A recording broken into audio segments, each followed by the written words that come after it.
Hello বন্ধুরা, কেমন আছেন সবাই? আশা করছি সবাই সুস্থ আছেন, ভালো আছেন। সেদিন চৈত্র মাস উপন্যাসের ১৭তম পর্বে আপনাদের সকলকে স্বাগত। চলুন শুরু করা যাক। মবিনুর রহমান চোখ বন্ধ করে চিঠি শুরু করলেন। লায়লা, আমার ম্যানেজারকে দিয়ে কিছু আম পাঠিয়েছিলাম, পেয়েছো তো? তোমার মেয়ে কি আম পছন্দ করে? তোমার মেয়েকে আমার স্নেহাশিস দিও। তোমার স্কুলের চাকরি কেমন চলছে? শরীরের উপর বেশি চাপ পড়লে চাকরি ছেড়ে দাও, অবসর নাও। আমি যেমন অবসর জীবনযাপন করছি, সেরকম অবসর। কাজ ছাড়া মানুষ বাঁচতে পারে না। অবসরও কিন্তু এক ধরনের কাজ, বেশ জটিল কাজ। আমার কথাই বলি, নিজের অবসরটা কিভাবে কাটাবো তা নিয়ে আমাকে অনেক চিন্তা ভাবনা করতে হয়। প্রতিদিন ঘুম ভাঙার পর চিন্তা করতে হয় আজকের দিনটা কিভাবে কাটাবো। আমার শরীরটা ভালো যাচ্ছে না, স্মৃতিশক্তির সমস্যা হচ্ছে, অনেক কিছু পুরোপুরি মনে করতে পারি না। ভালো কথা, স্বপ্ন সম্পর্কে তুমি কি কিছু জানো? নিজেকে মৃত স্বপ্নে দেখলে কি হয়? বাবুপুরা এতিমখানার সুপার মুন্সি ইদ্রিস স্বপ্ন বিষয়ে অনেক কিছু জানতেন। কেউ কোনো কিছু স্বপ্ন দেখলেই বলে দিতেন স্বপ্নের অর্থ কী। একবার আমি স্বপ্নে 10-12টা সাপ দেখেছিলাম। আমি একটা ডোবার মতো জায়গায় দাঁড়িয়ে আছি, আমার চারিদিকে সাপ কিলবিল করছে। স্যারকে স্বপ্নের কথা বলতেই তিনি বললেন, তোর কোনো বড় অসুখ বিসুখ হবে। সত্যি সত্যি আমার টাইফয়েড হয়েছিল। চিঠি লম্বা হয়ে যাচ্ছে অনেক, আর লম্বা করা ঠিক না। ভালো কথা, তোমাদের ওইদিকে কি বৃষ্টি পড়ছে? এদিকে ভালো বৃষ্টি হচ্ছে, মনে হয় এবছর বন্যা হবে। তুমি ভালো থেকো। মবিনুর রহমান। পুনশ্চ মেয়েদের আমার স্নেহ চুম্বন দিও। লায়লাকে লেখা চিঠিতে সামান্য মিথ্যা বলা হলো। এদিকে বৃষ্টি হচ্ছে না, অথচ তিনি লিখেছেন বৃষ্টি হচ্ছে। চিঠি যদি সত্যি সত্যি লেখা হতো তাহলে এই মিথ্যা তিনি ঠিক করতে পারতেন। যে চিঠি মনে মনে লেখা হয় সেই চিঠি ঠিক করা যায় না। মনের কোনো কথাই নষ্ট করা যায় না। মস্তিষ্কের কোনো ইরেজ সিস্টেম নেই। মবিনুর রহমান সিগারেট ধরালেন। মুন্সি ইদ্রিসকে চিঠি লেখার জন্য তৈরি হলেন। এই চিঠি সাবধানে লিখতে হবে, এখানে ভুলভাল থাকলে চলবে না। সিগারেট টানতে টানতেও এই চিঠি লেখা যাবে না, এটা বেয়াদবি হবে। মবিনুর রহমান আধ খাওয়া সিগারেট ফেলে দিলেন, চোখ বন্ধ করলেন। মুন্সি ইদ্রিসকে লেখার সময় চিঠির উপর লিখতে হবে 786, এর অর্থ বিসমিল্লাহ হির রহমানুর রহিম। সম্বোধন হতে হবে পোশাকি। 571, বড় হুজুর সমীপে এসু, আসসালামু আলাইকুম। দ্বিতীয় কোনো লাইন মাথায় আসছে না। এটা কেমন কথা? আর কিছু মাথায় আসছে না কেন? মবিনুর রহমান অস্থির বোধ করছেন। একটু আগে শীত শীত লাগছিল, এখন লাগছে না। তার কপাল কি ঘামছে? তিনি চাদরের নিচ থেকে হাত বের করে কপালে রাখলেন। কপাল ঘামছে। তিনি ভীত গলায় ডাকলেন, বাবুল, বাবুল। ম্যানেজার? বাবুর্চি গনি মিয়া বলল, স্যার কিছু লাগবে? বাবুর্চি গনি মিয়াকে তিনি চলে যেতে বলেছিলেন, সে যায়নি, এতক্ষণ পেছনে দাঁড়িয়েছিল। এটা শাস্তিযোগ্য অপরাধ। মুন্সি ইদ্রিসের সঙ্গে কেউ অপরাধ করলে তার শাস্তি হতো।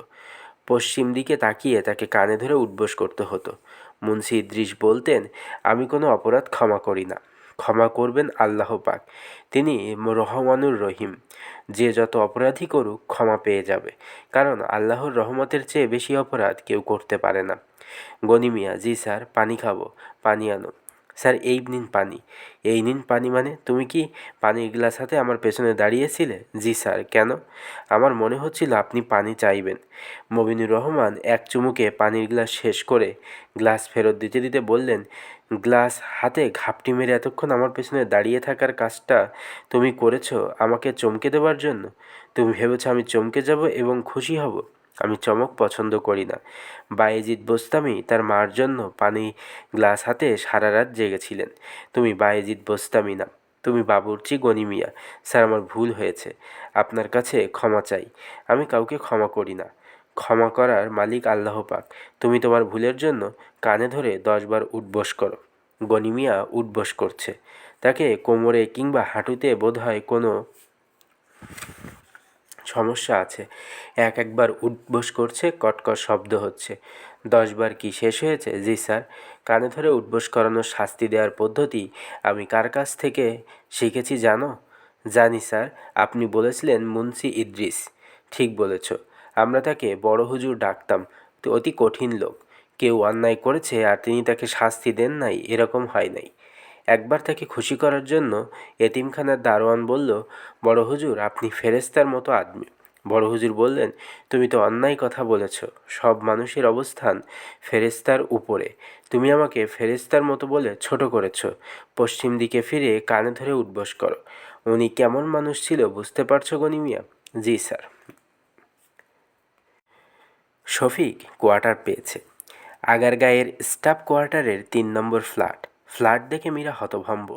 শোবার ঘরই 4টা, মেঝেতে টাইলস বসানো, বাথরুম 3টা, একটাই আবার বাথ টাব আছে। রান্নাঘরটাও এত সুন্দর, কিচেন ক্যাবিনেট ঝকঝক করছে। মাছ তরকারি কোটার জন্য টেবিলের মতো আছে। টেবিলটা মনে হয় মার্বেলের। মীরার চোখে পানি এসে যাচ্ছে। সে চোখের পানি সামলাতে সামলাতে নিশোর দিকে তাকিয়ে বলল, বাসা পছন্দ হয়েছে মা? নিশো বলল, আমাদের ফ্রিজ কোথায়? মীরা বলল, ফ্রিজ কেনা হবে। যা যা দরকার সবই আস্তে আস্তে কেনা হবে। নিশো বলল, আমরা কি বড়লোক হয়ে গেছি মা? মীরা বলল, হ্যাঁ হয়েছি। মনোয়ারা ফ্ল্যাট বাড়ির নানা খুঁত বের করলেন। যেমন একটা বাথরুমের কমোড পশ্চিম দিক করে বসানো, বারান্দা চিপা, রান্নাঘর দক্ষিণে, চুলার ধোঁয়া শোবার ঘরে ঢুকবে। মীরা বলল, মা আপনার ফ্ল্যাট পছন্দ হয়নি? মনোয়ারা বললেন, অন্যের বাড়ির আবার পছন্দ অপছন্দ কি? তুমি এরকম আহ্লাদি করছো যেন নিজের বাড়ি। এখন বলো আমার ঘর কোনটা? মীরা বলল, যে ঘরটা আপনার পছন্দ আপনি সেই ঘরেই থাকবেন। বারান্দাওয়ালা ঘরটা আমাকে দিও। সারাক্ষণ ঘরে বসে থাকলে দম বন্ধ হয়ে যাবে। মাঝে মাঝে বারান্দায় বসবো। আর শোনো, তোমার শ্বশুরের জন্য আলাদা ঘর দাও। ইংরেজিওয়ালাকে নিয়ে এক ঘরে থাকা আমার পক্ষে সম্ভব না। মীরা দুদিনের মধ্যে ঘর সাজিয়ে ফেলল। জানালায় নতুন পর্দা, বাথরুমের শাওয়ার কার্টেন, বারান্দায় দড়ি টানা চিক, শাশুড়ির নামাজের জন্য নতুন জায়নামাজ, একটা দামি টি শার্ট কিনলো, 1 ডজন গ্লাস কিনলো, 6টা প্লেট কিনলো। এই বাড়িতে পুরনো কিছুই মানাচ্ছে না, সব নতুন লাগবে। সব নতুন কেনার টাকা কোথায়? 2টা খাট, একটা সোফা সেট দরকার। এই সব কেনা গেল না। মীরা ঠিক করে ফেলল, যেভাবেই হোক সামনের মাসে সেই 2টা জিনিস কিনবেই। প্রয়োজনে গলার হারটা বিক্রি করবে। তার সব গয়না বিক্রি হয়ে গেছে। এই হারটা শুধু আছে, লুকানো আছে, শফিকও জানে না। জানলে অনেক আগেই বিক্রি হতো। ভাগ্যিস বিক্রি হয়নি, এখন কাজে লাগবে। মানুষ অভাবে পড়লে গয়না বিক্রি করে, সে বিক্রি করবে সুসময়ে। নিশোর অনেক দিনের শখ মেটানোর জন্য ইনস্টলমেন্টে একটা ফ্রিজ কেনা হয়েছে। নিশো সবাইকে বলেছে, ফ্রিজটা আমার একার। ফ্রিজের ঠান্ডা পানি যদি কেউ খেতে চায় আগে আমাকে বলতে হবে, আমি পানি ঢেলে দেব। আমাকে না বলে কেউ ফ্রিজে হাত দেবে না। মীরার ধারণা বাড়ি দেখে আনন্দে যে মানুষটা সত্যি সত্যি কেঁদে ফেলতেন তিনি নিশোর দাদাজান। তার কোনো খোঁজ পাওয়া যাচ্ছে না। এক রাত ছেলের বাড়িতে কাটিয়ে ভোরে ফজরের নামাজ পড়ে তিনি যে বের হয়েছেন আর বাড়িতে ফিরে আসেননি। আগের হোটেলেও যাননি। শফিক নানা জায়গায় তাকে খোঁজাখুঁজি করছে, কেউ কিছু বলতে পারছে না। এটা নিয়ে মনোয়ারা মোটেই চিন্তিত না। তিনি মীরাকে বলেছেন, তোমার শ্বশুর কোথায় আছে আমি জানি, তোমরা খামাখা অস্থির হয়েও না। মীরা ভীত গলায় বলল, উনি কোথায় আছেন? হোটেলে থাকার সময় বাজারের কোনো মেয়ের সঙ্গে পরিচয় হয়েছে, তার বাড়িতে গিয়ে উঠেছে। আম্মা এইসব কি বলেন? পুরুষ জাতিকে আমি চিনি, তুমি চেনো না। যেটা বললাম এটাই সত্যি। শফিককে নিষেধ করে দিবে খামাখা যেন ছোটাছুটি না করে। জি আচ্ছা, নিষেধ করব। মীরা এই প্রথম তার নিজের সংসারের জন্য কাজের মেয়ে রেখেছে। মেয়েটার নাম ফুলি, বয়স 12-13, প্রচুর কাজ করতে পারে। তাকে দিয়ে কাজ করানোর সময় মীরার একটু সময় লজ্জা লজ্জা লাগে, আবার অহংকার হয়। ফুলিকে সে মাঝে মাঝে উপদেশ দেয়, তখন নিজেকে অনেক বড় মনে হয়। মনে হয় তার অনেক ক্ষমতা। ফুলি শোন, মন দিয়ে কাজ করবে, পরিষ্কার পরিচ্ছন্ন থাকবে, অবসর সময়ে আমার শাশুড়ির সেবা করবে। তোমার কিসে ভালো হয় সেটা আমি দেখব।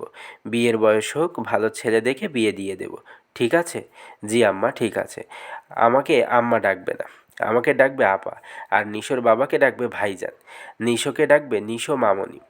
আগে মীরার দুপুরে ঘুমের অভ্যাস ছিল না। এখন ঘুমের অভ্যাস হয়েছে। রোজ দুপুরে ফ্যান ছেড়ে মেঝেতে পাটি পেতে সে কিছুক্ষণ ঘুমায়। সেই সময় ফুলি মাথায় তেল দিয়ে চুল টেনে দেয়। আরামে মীরার শরীর অবশ হয়ে আসে। মীরার মনে হয় তার মতো সুখী মেয়ে ঢাকা শহরে নেই। বন্ধুরা, আজ এই পর্যন্তই। পরবর্তী পর্ব আপনাদের জন্য আগামী দিন নিয়ে আসব। ততক্ষণ পর্যন্ত সকলে সুস্থ থাকবেন, ভালো থাকবেন। ধন্যবাদ সকলকে। শুভরাত্রি।